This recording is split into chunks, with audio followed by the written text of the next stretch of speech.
Kakapasok lang na balita, noong August 19, humarap sa hukuman si Vic Soto. Personal na humarap sa Muntinlupa Regional Trial Court si Vic Soto, para tumstigo sa cyber libel case na isinampa niya laban sa direktor na si Daryl Yap. Nangyari ang pagdinig noong August 19, kaugnay ng malisyoso umanong teaser ng pelikula ni Direk Daryl na kay Pepsi Paloma, kung saan diretsahang binanggit ang pangalan ni Bossing Vic.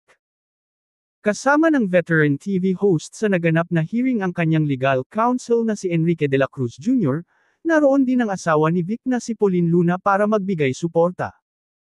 Ayon sa showbiz icon, lantarang ipinakita sa naturang teaser video ng pelikula, na may kinalaman siya sa umano'y pagpanaw ng namayapang sexy actress na si Pepsi Paloma. Sa nasabing teaser, ay ipinakita ang karakter ng veteran actress at direktor na si Gina Alahar, gumaganap bilang si Charito Solis, na tinatanong ang young actress na si Riz Bustamante bilang si Pepsi, kung ginawa ba ni Vic Soto iyon kay Pepsi Paloma. Pinanindigan ng TV host sa naganap na pagdinig, na matindi ang naging epekto ng naturang video hindi lang sa kanyang sarili, kundi maging sa kanyang pamilya, partikular na sa kanyang asawa at anak.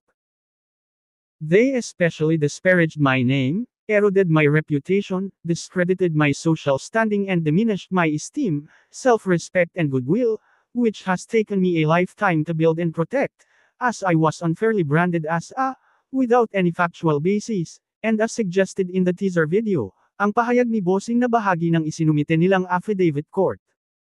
Naging emosyonal nga raw si Bossing sa pagdinig kahapon habang ikinukwento kung paano naapektuhan si Pauline at ang kanyang mga anak sa lumabas na video.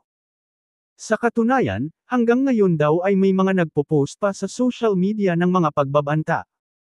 Sa naunang pagdinig, sinabi umano ni Direk Daryl Yap na sa kabuuan ng pelikula, ay hindi naman talaga pinangalanan si Vic Soto, bilang isa sa mga salarin sa pagpanaw umano ni Pepsi Paloma.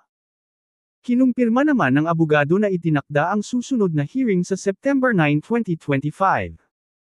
Tumanggi naman umanong magbigay ng pahayag ang kampo ni Direk Daryl, matapos tumstigo si Vic.